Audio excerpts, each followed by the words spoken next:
Hey ladies, so this is the prelude to the workbook. The first thing that you need to have is you have to have an open heart to receive. And sometimes what we've gone through while we were out there has caused a lot of soul wounds and a lot of hurts, and it's hardened our hearts. And so the first thing we really need to do is we need to remove any earthly conceptions of a father or men that have hurt us or the church or anything that has caused us to feel like God doesn't love us. We need to remove that. We need to put all of that on our inventory. But my prayer for you today is that you would allow the Holy Spirit in. Daddy God, I pray that you would remove all the walls around their hearts. God, that you would tear down these walls, that you would heal their hearts, that you would soften their hearts, that you would fill them with gratitude for life and for a new relationship with you. And so God, remove the scales from their eyelids. God, we bind the spirit of bondage. We bind every lying and deceptive spirit. The definition of recover is return to a normal state of health, mind, or strength. Synonyms are recuperate, get better, convalesce, regain one's health, get stronger, get back on one's feet. And then the second definition is this. It says, find or regain possession of something stolen or lost. That's our identity, ladies. And so I pray for you that you will find your identity in Him. What's really interesting is that we have to find God in order to recover. And so God, ladies, I pray that you find God, that you find a relationship with Him, that you open up your heart to believing in Him, because you're going to need to. Romans 12:2 says that we will be transformed by the renewing of our minds. If I have an old computer program that's not compatible with my current software, I need to upgrade. So getting sober and not going through deliverance is like trying to play an 8-track on an iPhone. Being recovered is about destroying files to make room for new ones. Being transformed means running an entirely new operating system. Are you ready for the download? So basically, our first movement is a lot like the first step, in that we do talk about, obviously, the physical allergy, the mental obsession, the spiritual malady. But as Christians, that physical allergy is, for us, we know it's the sinful nature. Come on, ladies. Like when Adam and Eve ate the fruit, this world became the enemies, and then sin was the curse. It came in, and we are now living in a world that is ruled by the enemy. Okay, but we know now that since Jesus has come, we've got the power of the living God within us, right? That mental obsession that it talks about is the temptation that the enemy pushes on us. The only thing that he can do is he can plant thoughts in our mind, right? He doesn't have the power to control you, but he does have the power to plant thoughts.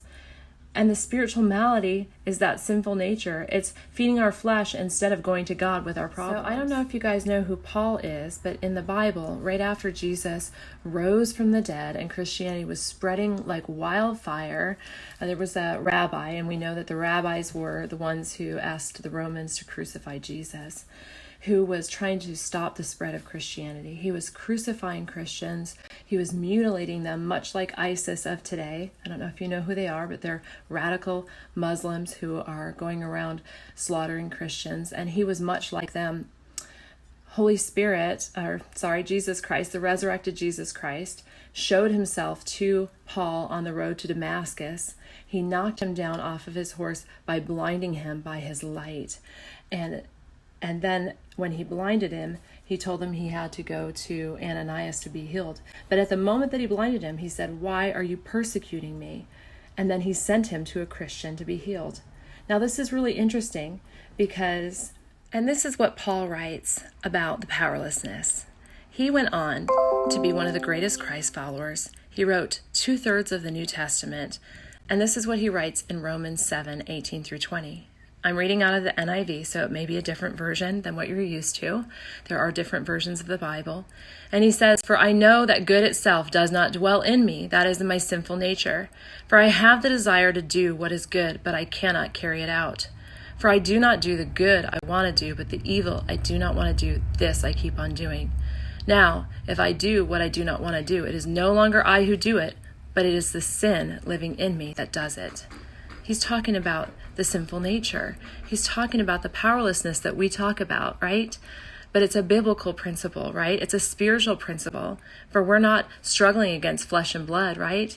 This is a spiritual battle, So ladies. Paul talked about how we struggle in the flesh and the sinful nature and what it feels like.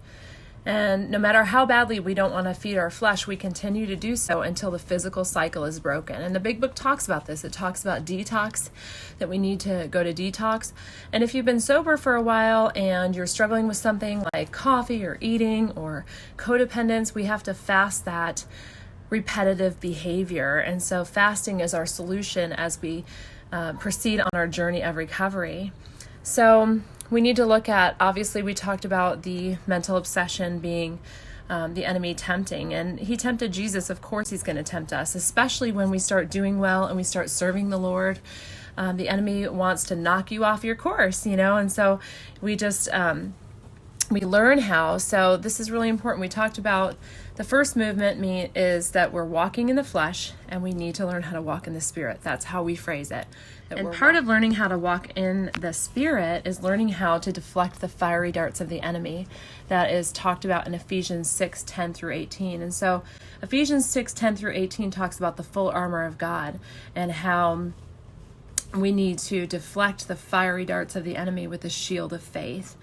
And that's what we do in our inventory. We find out how the enemy has come at us through resentment and fear and anger and all of those things. And if we do a thorough inventory, it really teaches us how to know which way the enemy is going to come at us, because he has no new game. He does the same things over and over again. He comes at us through resentment and anger and relationships and fear, right? And so another thing that we need to do is allow the Holy Spirit to lead us, right? We need to learn how to walk in the Spirit, deflect the fiery darts of the enemy, and allow the Holy Spirit to raise up a standard against the enemy. Like it says in Isaiah 59:19, that when the enemy comes in like a flood, the Holy Spirit will raise up a standard against him. Jesus talked about the results of learning how to walk in the Spirit, and he talks about that in John 15:5. He says, I am the vine, and you are the branches. If you remain in me, and I in you, you will bear much fruit.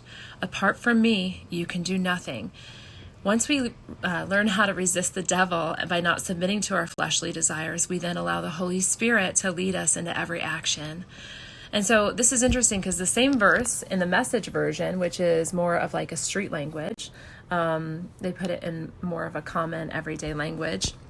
In fact, it was the Bible that I got when I first got sober, and it was easier for me to understand. And so the Message version says it this way. It says, I am the vine, you are the branches. When you're joined with me and I with you, the relation intimate and organic. The harvest is sure to be abundant. Separated, you can't produce a thing. Anyone who separates from me is dead wood gathered up and thrown on the bonfire. Yikes, I know. When we read those verses and we don't go on, we miss the good part, right? So we read on and it says, but if you make yourselves at home with me and my words are at home in you, you can be sure that whatever you ask will be listened to and acted upon. This is how my Father shows who he is when you produce grapes, when you mature as my disciples. Now that's amazing because it says that when his words are at home in us, that he will act upon our prayers, right?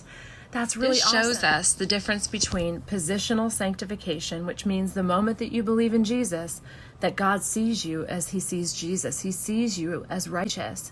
And often we'll give our hearts to Christ and think our lives are just going to be perfect. But no, there's something called progressive sanctification where we grow and mature as his disciples. And that's what he's talking about here. He says that when his words are at home in us, that we can be sure that whatever we ask will be listened to and acted upon. And then it goes on to say that this is how we mature as his disciples, is knowing his word. And so that's what we do here as we begin to mature and grow in him and fellowship with each other and have healthy Christian sponsorship.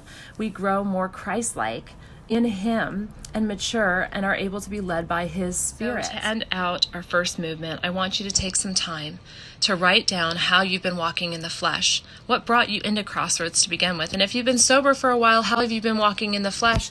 And this could include addiction. It can include self-righteousness. It can include achievement. It can include fear, anxiety, sexual addiction, smoking, whatever it is that you have been feeding your flesh instead of going to God. Whatever that looks like for you, when you get stressed out and all of a sudden you just start feeding your flesh, what does that look like? Make a list of all those things and then pray with someone to have God remove those from you. If you're struggling with addiction, you would bind the spirit of bondage. If you're struggling with self-image or anxiety, self-image would be binding the lying and deceptive spirits. If you're struggling with depression, you would bind the spirit of heaviness. And every time you bind something, you need to loose the Holy Spirit and ask the Holy Spirit to fill. Basically, we want to bind anything that is not of God. We bind the enemy, the strong man. We command him to flee. We command him to leave us. We take authority over our own bodies, which is the temple of God, and we ask the Holy Spirit to come and live within us. And that's what we're doing here. So ladies, join together with another sister, show her your list, ask her to pray over you, pray together and bind the enemy, command him to go, rebuke him over yourself, over the lives of your children, pray for restoration and reconciliation, because God's going to do a great work in your life. Believe it, receive it, and decree it over your life. Love you, ladies. The next video will be posted shortly.